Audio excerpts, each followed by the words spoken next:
We want you. We are LTU, Lawrence Technological University, and is one of the nation's best schools for engineering, architecture, and technology. We don't want just anybody. We want students who are curious and driven, students who want to change the world through technology, science, and design.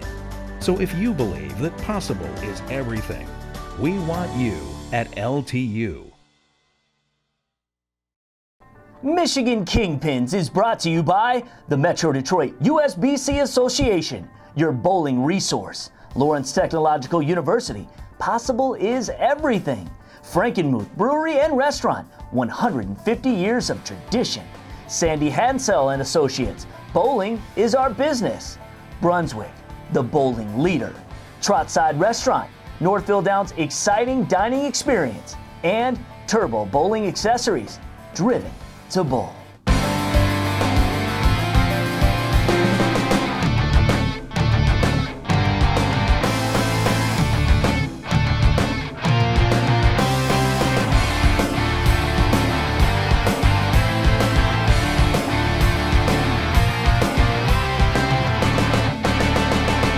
Now, get ready for Michigan Kingpins, Metro Detroit's all-access bowling show. Here's your host, Mark Martin. Welcome back to Michigan Kingpins. This month we're going to feature lots of high school championship action from across the state. Lisa Bishop, she'll be back in our Cutting Edge segment. Mark Rottenberg, he's going to report on the Open and Women's Championships from the Metro Detroit USBC. Ashley Raymond, she'll talk to the coaches from Lawrence Tech about recruiting. We'll also have highlights from the Women's Series, but first we're going to begin with the highlights from the recent high school team bowling state finals. We have never been here before, ever.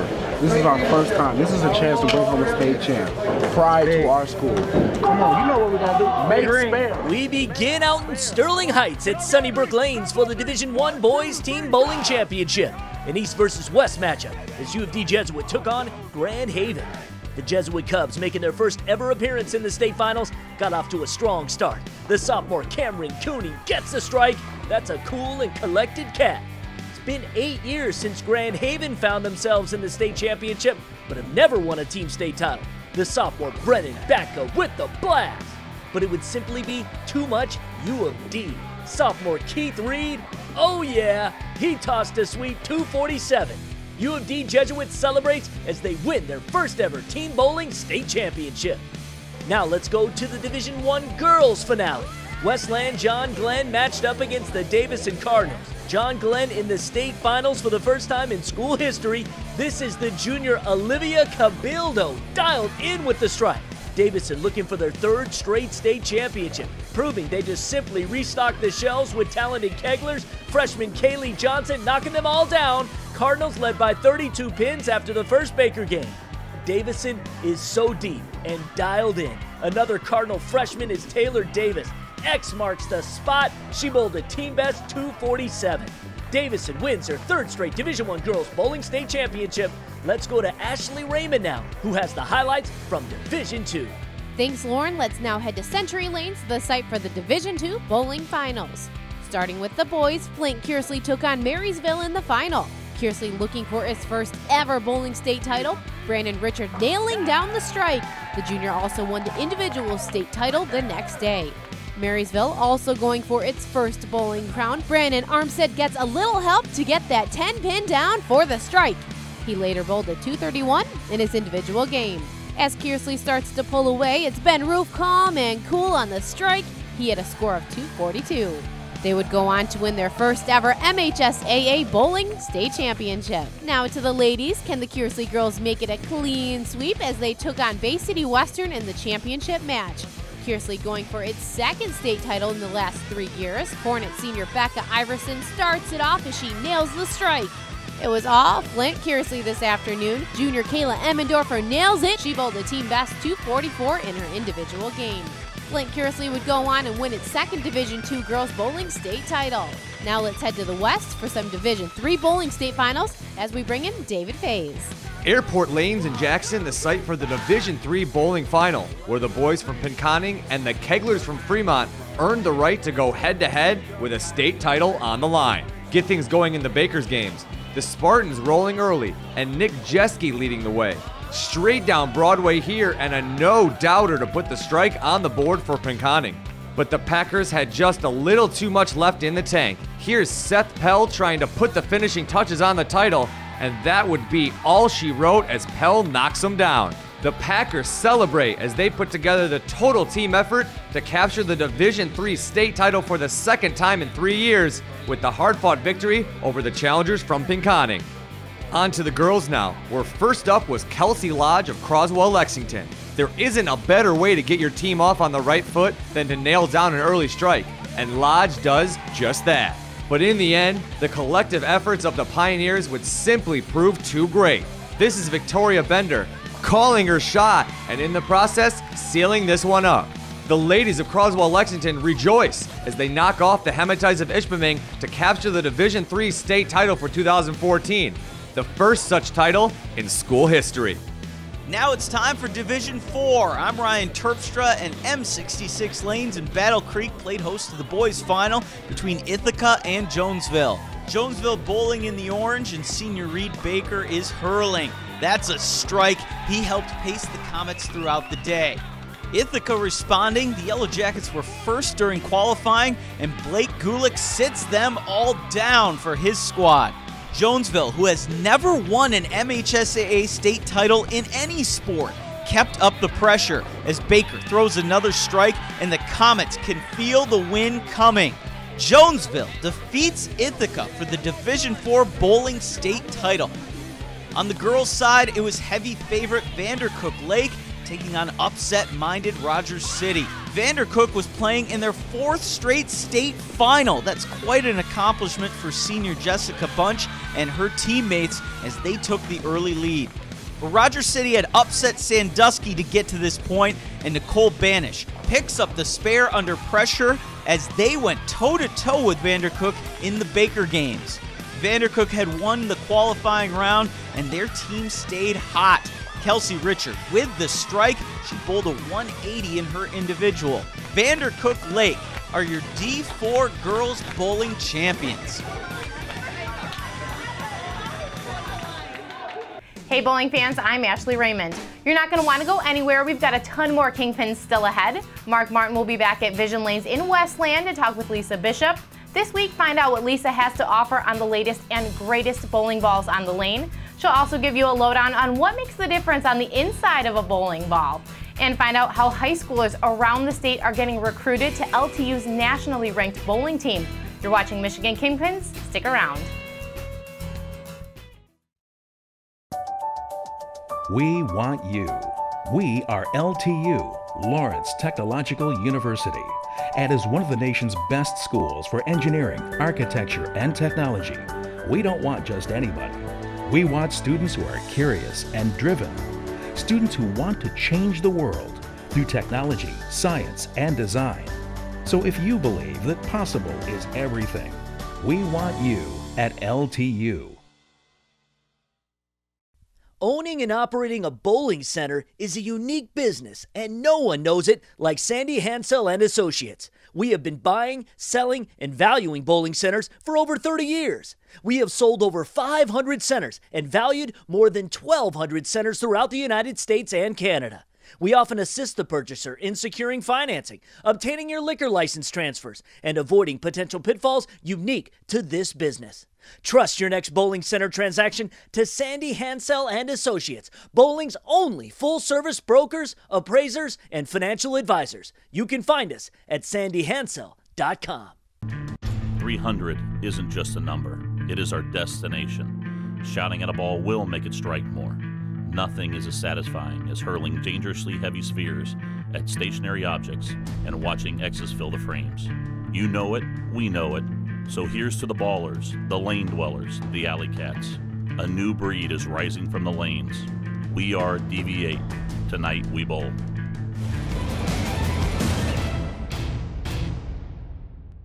Are you into bowling? Then you need to check out TurboTech. Located in Chesterfield, Michigan, just 30 miles northeast of Detroit, TurboTech is a USBC regional training facility that has something to offer bowlers of all skill levels. We also offer coaching certification courses and much, much more. So if you're looking for success, there's only one place to go: TurboTech. Does your company want the attention of the high school market?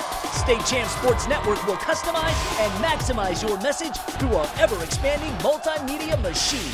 Email Mark Rottenberg, markr@statechampsnetwork.com, and join the winning team. Welcome back to Michigan Kingpins. We go back to Vision Lanes in Westland for this month's Cutting Edge segment with Lisa Bishop. Welcome back to LB's Precision Ball Motion.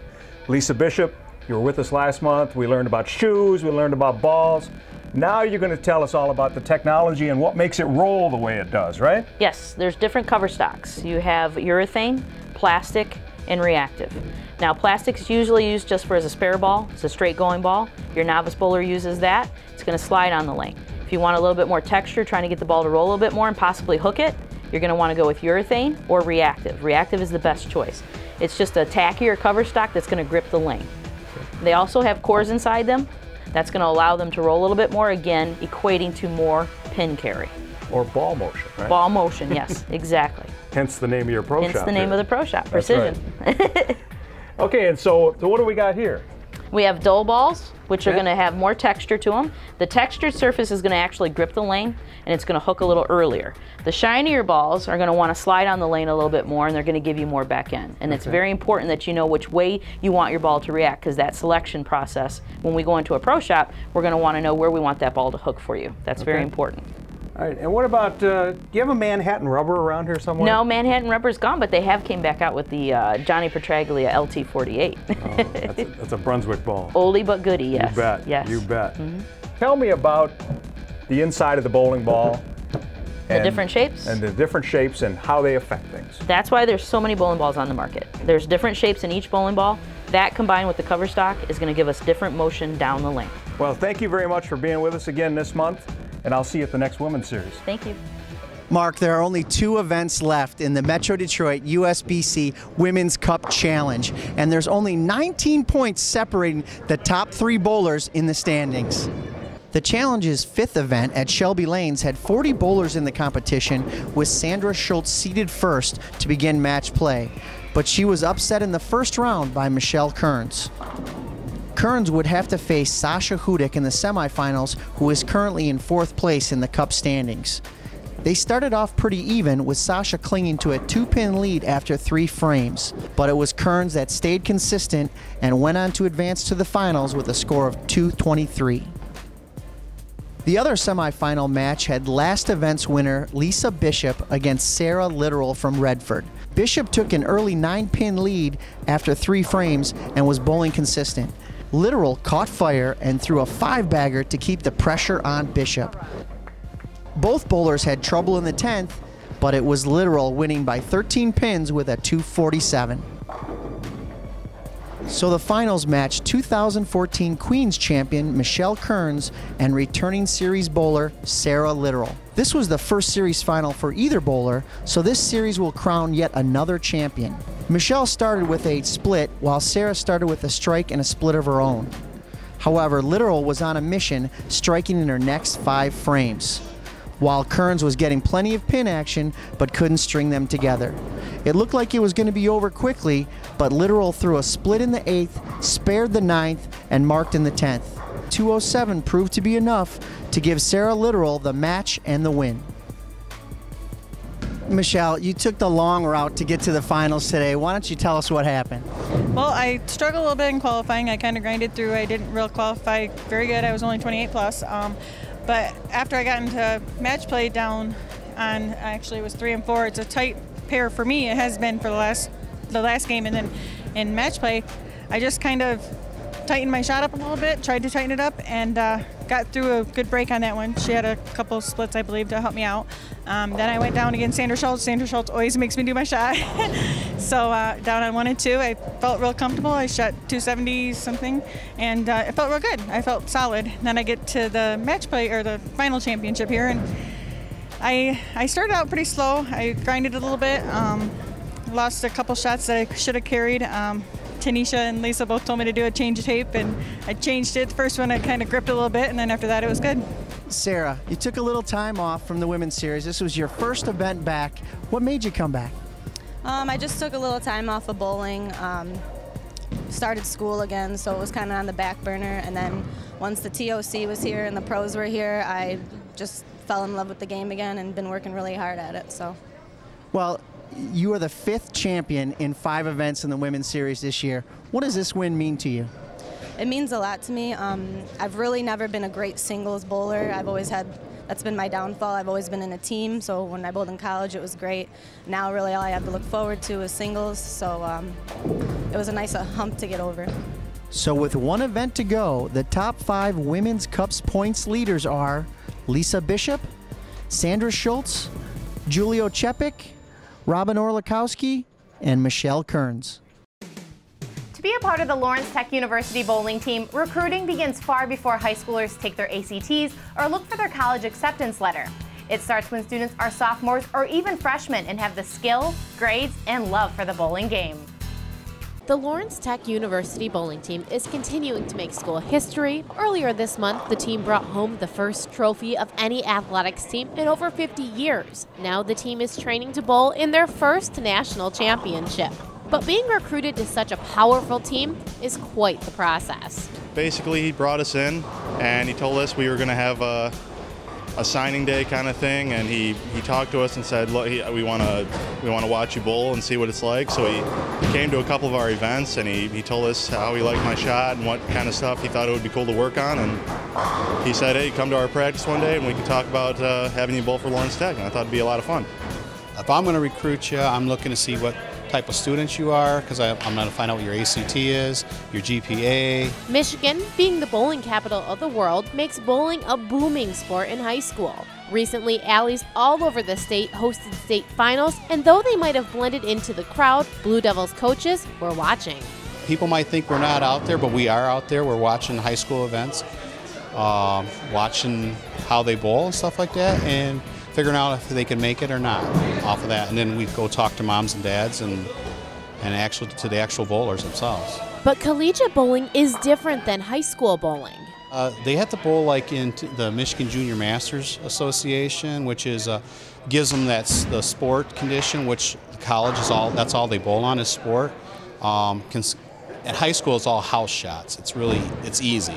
But for students already enrolled at LTU or at a community college and love bowling, walk-ons are also a common occurrence. Actually, I wasn't recruited, I was a walk-on. I found out that the school had a bowling team, and I randomly went to one of their practice, like, hey, I'm going to try out now. So I just wrote a game and got on the team. When I asked these guys for advice for high school bowlers, their reply was easy. Practice always makes perfect.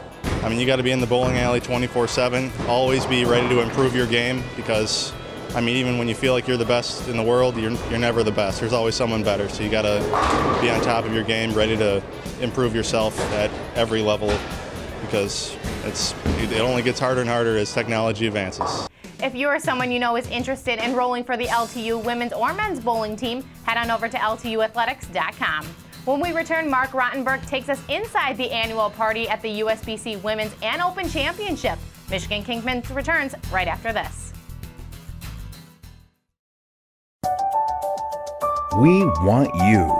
We are Lawrence Technological University, and we don't want just anybody.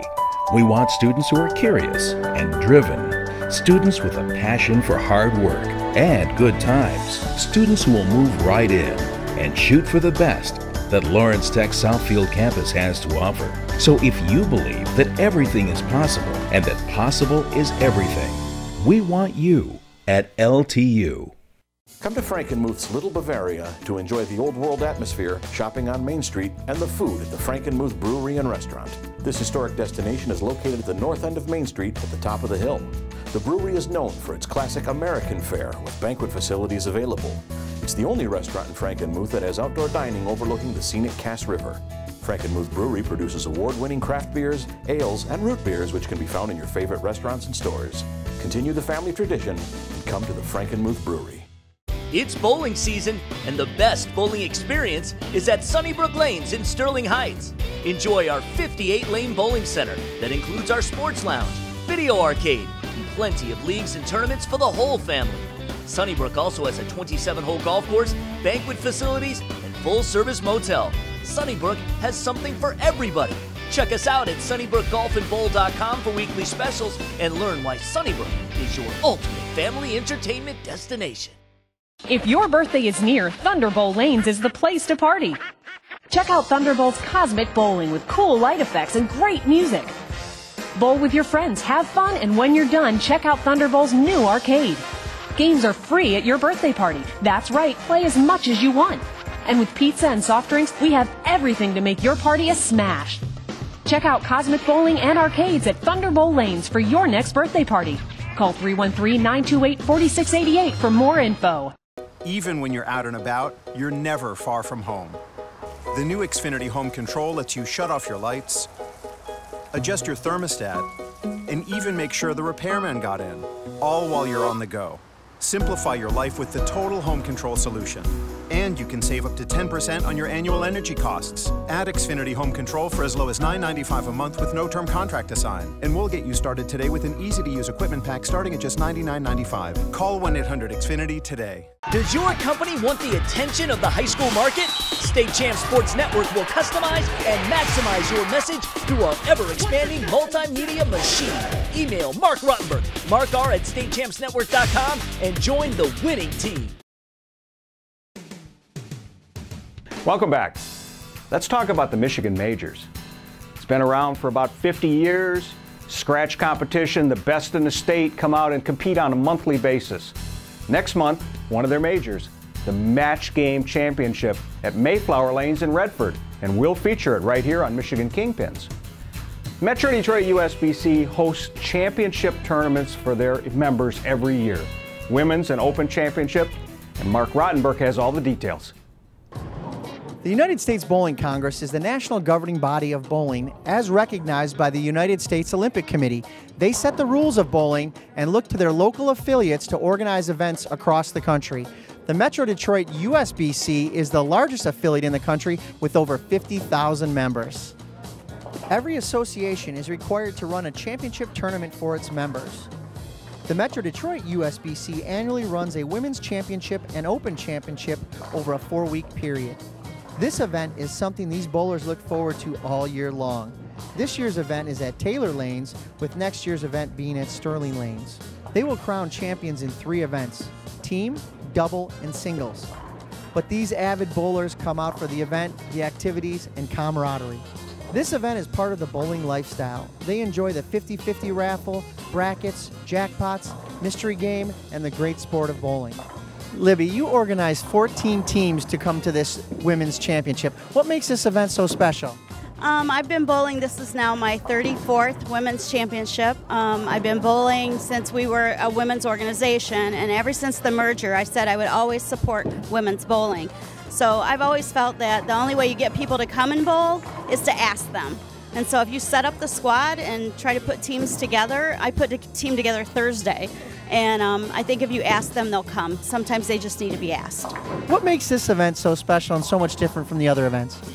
It's women's only. You know, since the little tiff that happened where we can't lock women out of the Open Championships, this is uniquely for women. It was women bowling against women with women.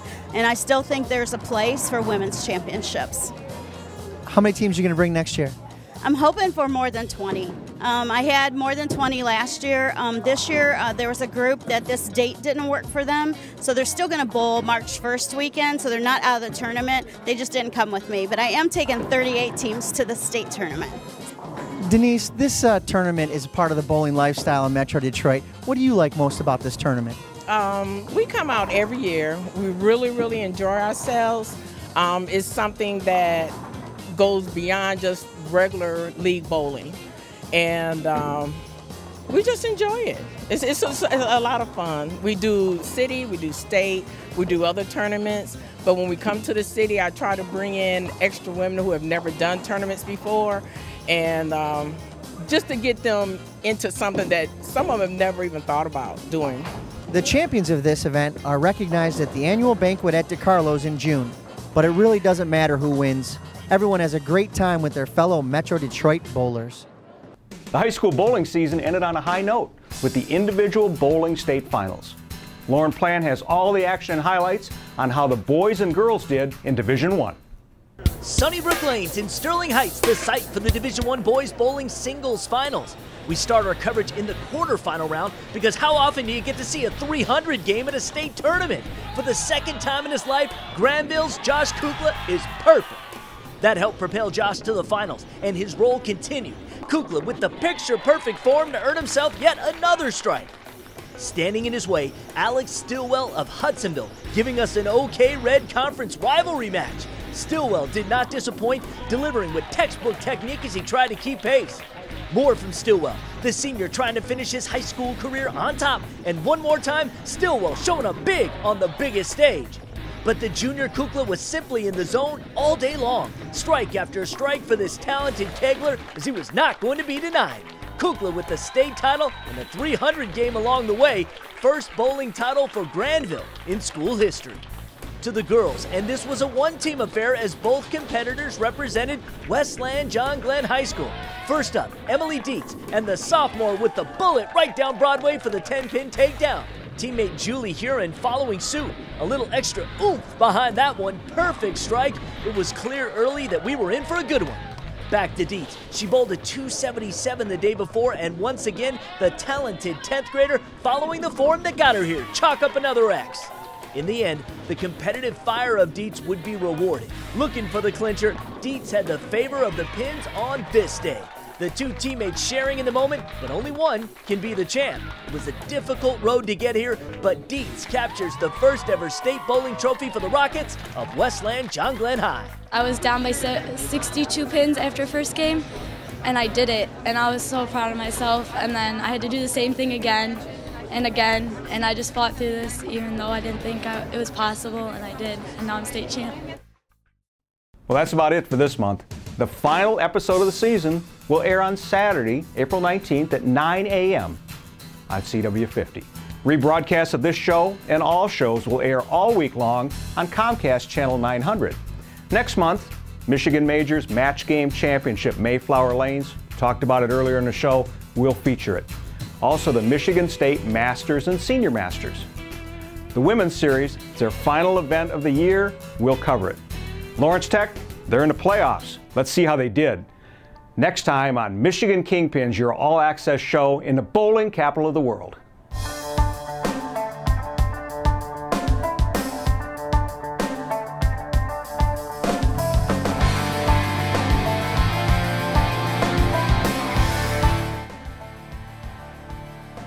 Michigan Kingpins is brought to you by the Metro Detroit USBC Association, your bowling resource. Lawrence Technological University, possible is everything.